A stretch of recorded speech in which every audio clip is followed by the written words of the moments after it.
So let's compare the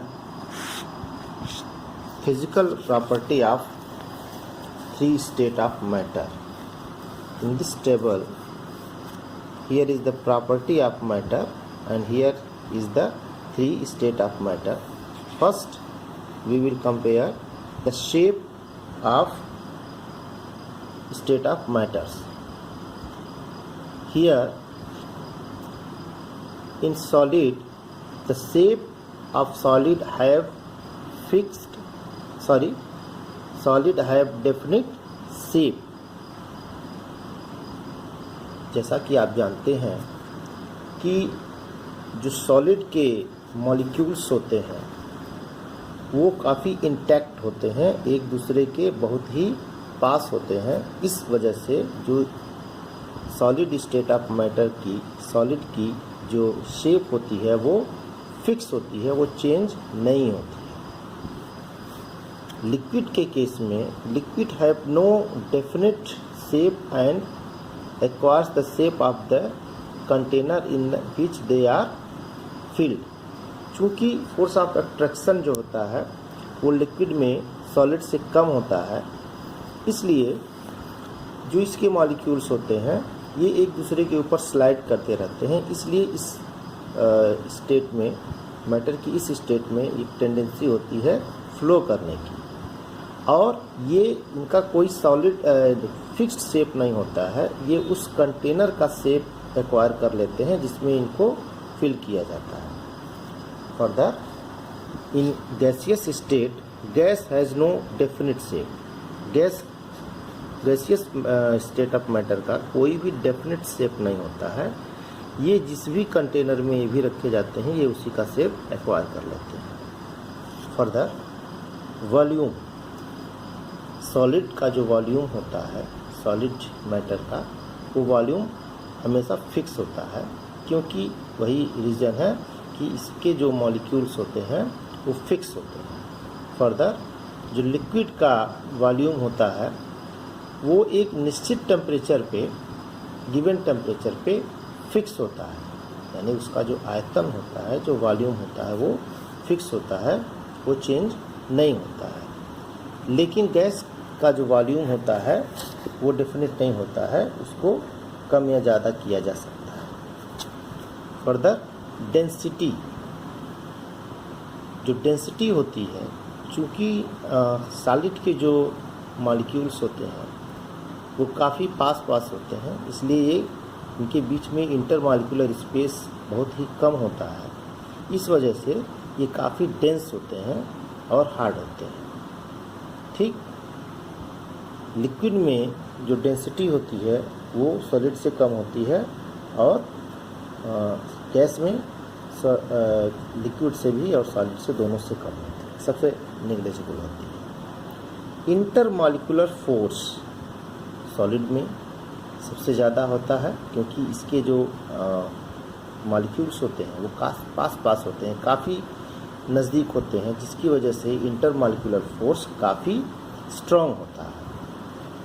liquid के case में intermolecular force कम होता है, क्योंकि इसके मॉलिक्यूल्स सॉलिड के कंपैरिजन में थोड़ा दूर रहते हैं.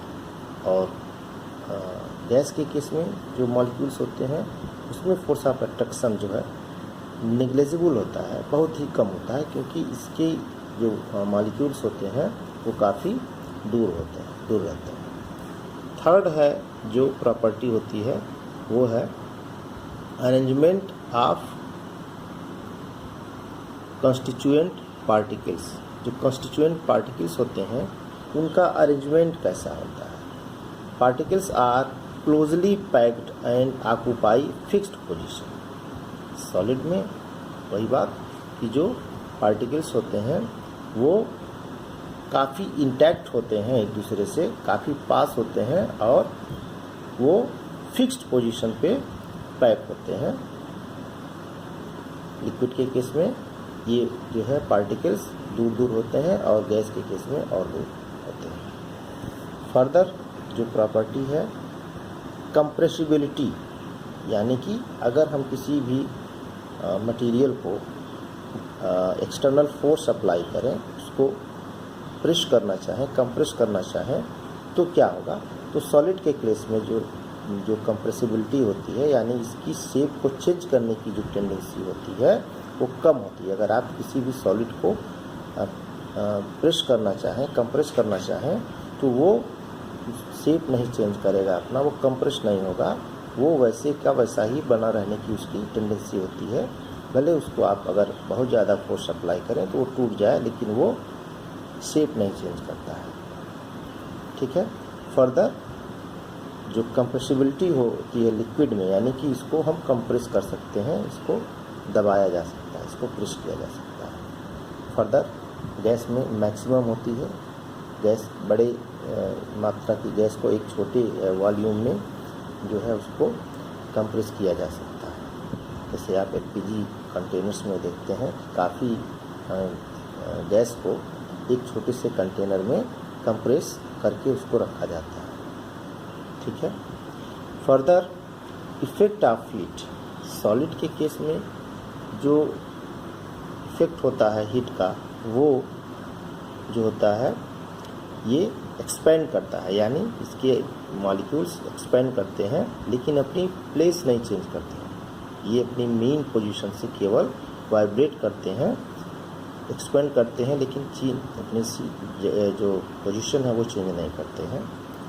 Liquid expends more than solid, ये सॉलिड से ज़्यादा एक्सपेंड करते हैं और गैस जो होता है वो सबसे ज़्यादा एक्सपेंड करता है। Now the ninth property of matter is diffusion. Dear students, diffusion is the property of the movement of particles from higher concentration to lower concentration. यानी कि कोई भी पार्टिकल ऑफ मैटर जो होता है हायर कंसंट्रेशन से लोअर कंसंट्रेशन की तरफ मूव करता है पार्टिकल, उसको हम डिफ्यूज़न कहते हैं। सॉलिड के केस में जो ये टेंडेंसी होती है, क्योंकि इसके पार्टिकल्स काफ़ी इंटैक्ट होते हैं, इसलिए इसमें डिफ्यूज़न बहुत ही स्लो होता है, बहुत ही कम पाया जाता है। लिक्विड में क्योंकि मॉलिक्यूल्स फ्रीली मूव कर सकते हैं, तो डिफ्यूज़न जो होता है पार्टिकल्स का, अगर कहीं पे हायर कंसंट्रेशन की तरफ का पार्टिकल है तो लोअर कंसंट्रेशन में वो इवनली उसको मिलने का की इसमें टेंडेंसी होती है। और जो गैस होता है इसमें चूँकि इंटरमॉलिक्यूलर स्पेस ज़्यादा होता है, तो इसमें डिफ्यूजन की जो टेंडेंसी होती है वो ग्रेट टेंडेंसी होती है, इसमें सबसे ज़्यादा मात्रा में इसमें डिफ्यूजन की टेंडेंसी पाई जाती है। अदर प्रॉपर्टी, 10th प्रॉपर्टी है फ्लूइडिटी, यानी कि बहने की, फ्लो करने की जो टेंडेंसी होती है वो सॉलिड में, सॉलिड डू नॉट फ्लो, यानी कि सॉलिड फ्लो नहीं करता है क्योंकि इसके मॉलिक्यूल्स काफ़ी इंटैक्ट होते हैं, फिक्स पोजीशन एक्वायर किए होते हैं, इसलिए ये फ्लो नहीं कर सकता। इनमें फोर्स ऑफ अट्रैक्शन भी ज़्यादा होता है। फर्दर जो लिक्विड होते हैं उनके मॉलिक्यूल्स में फोर्स ऑफ अट्रैक्शन सॉलिड से कम होता है और ये थोड़ा दूर दूर होते हैं, इनके इंटरमॉलिक्यूलर जो स्पेस होता है वो ज़्यादा होता है, इसलिए जो इसके मॉलिक्यूल्स हैं एक दूसरे के ऊपर स्लाइड करते रहते हैं, इसलिए इनमें फ्लो करने की टेंडेंसी जो है वो होती है और एयर में भी फ्लो करने की टेंडेंसी होती है, ये भी फ्लो करते हैं। 11th जो पॉइंट है, प्रॉपर्टी है, वो है melting and boiling point. Solids में डेफिनेट मेल्टिंग पॉइंट्स पाए जाते हैं। ठीक है। इसका जो बॉइलिंग पॉइंट होता है वो डेफिनेट होता है, निश्चित होता है, एक निश्चित टेम्परेचर पे ही ये जो है मेल्ट करते हैं। लिक्विड जो होता है, क्योंकि ये लिक्विड स्टेट में होता है, तो इसका जो है बॉइलिंग पॉइंट होता है, यानी वो टेम्परेचर जिस पे ये लिक्विड बॉयल करना शुरू कर दें, तो लिक्विड का एक जो है डेफिनेट जो है बॉइलिंग पॉइंट होता है। Guys have definite critical temperature, इनका एक critical temperature, definite critical temperature होता है। So that's all about the comparison of solid, liquid and gas